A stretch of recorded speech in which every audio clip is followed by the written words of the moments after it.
this is Ada Boulay, and I hope you're having a most marvelous day. Thank you for your support. Thank you for subscribing to the channel.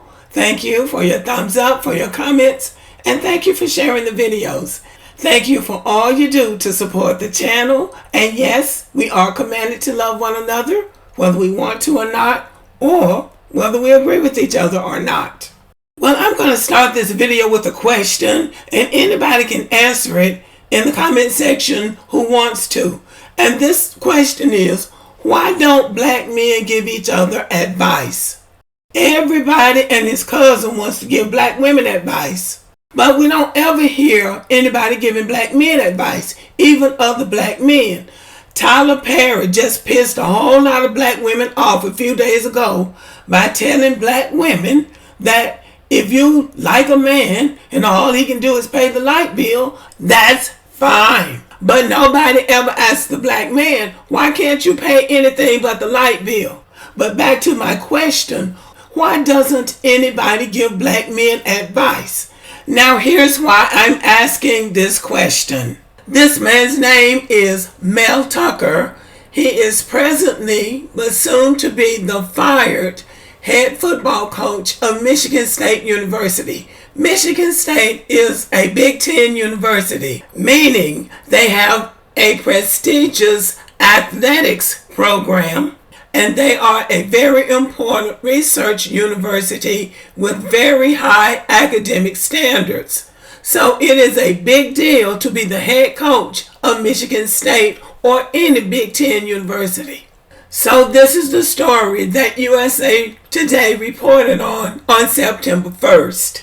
Football coach Mel Tucker said Tuesday that he was disappointed but not surprised to learn that the university intends to fire him next week, as he faces a hearing on a sexual harassment charge filed by a RAPE survivor and activist.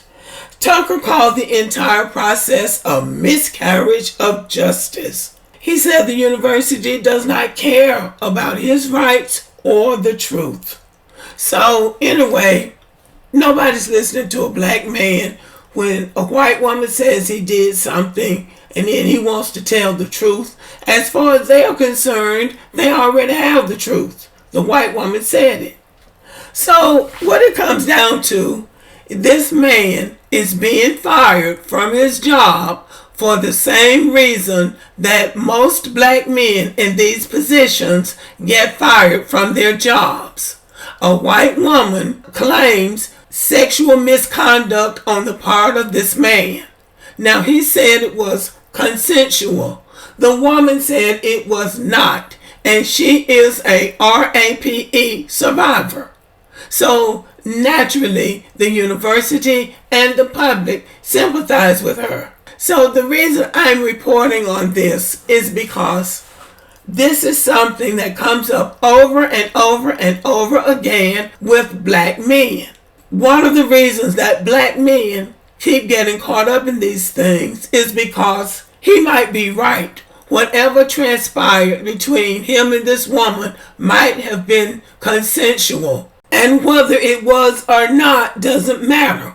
All that matters is what she says, because that is not something that he should be doing on his job, harassing women or building relationships with women when he's already married. And what these men don't also seem to be aware of is that they are being watched. They are watched. People know what they're doing. They know where they're going. They know their itinerary. And because they don't want them to have those jobs, they look for opportunities to compromise them so they can get rid of them.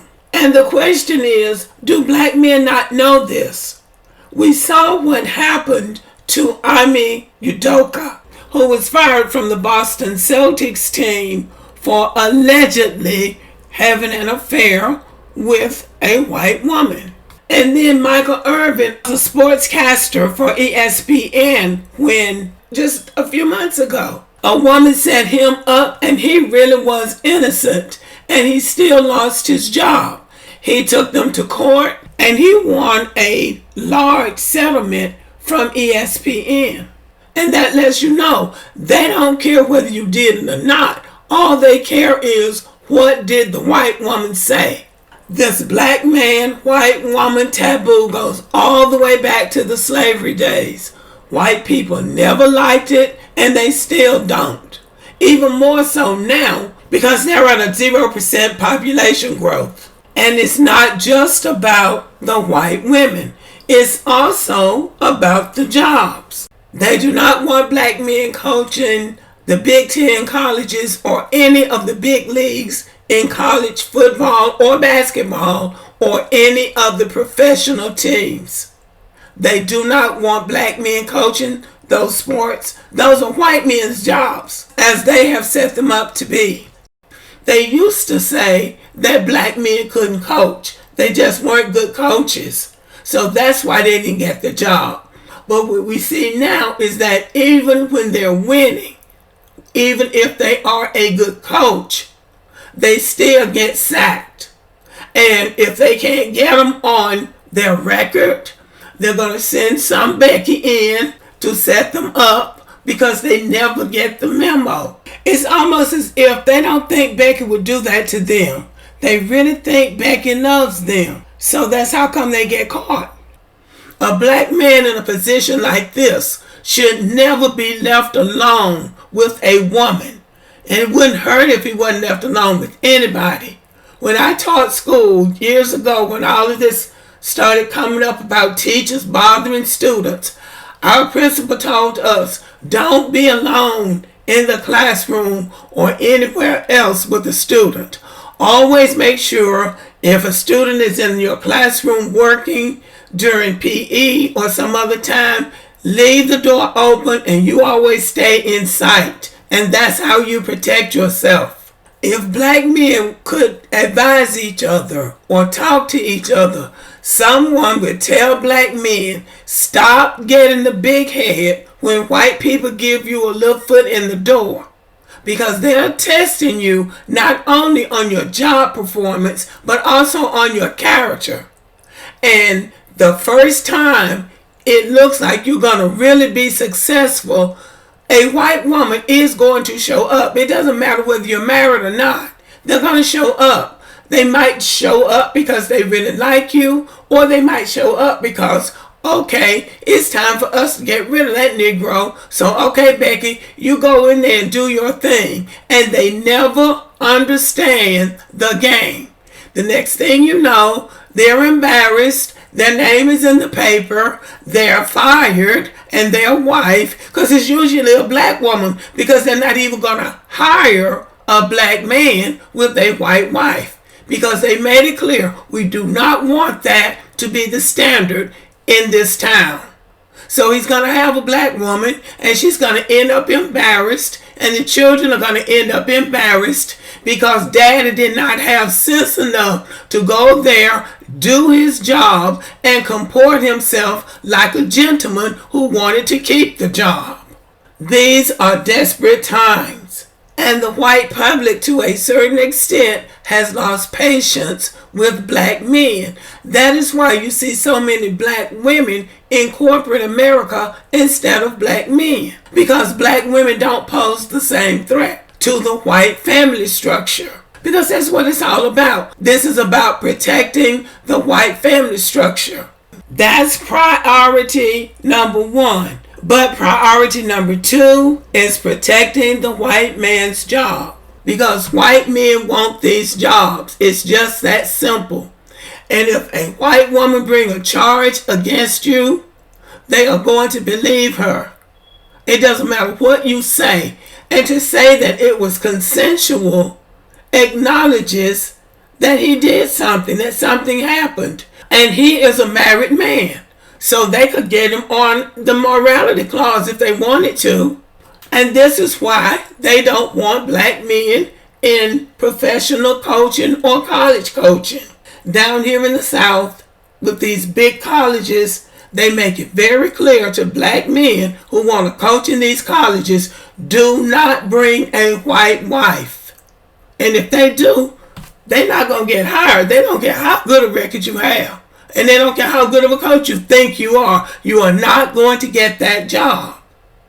And the reason they don't want it is because white men are gatekeeping white women to the best of their ability. It might be a good idea for black men to start giving each other advice, because this is a matter of your livelihood and your reputation. And these cases are coming up more and more. A black man gets a high-profile coaching position in a college, usually in a college, and the next thing you know, some Becky has brought assault charges against him. This is a bad look for the black community.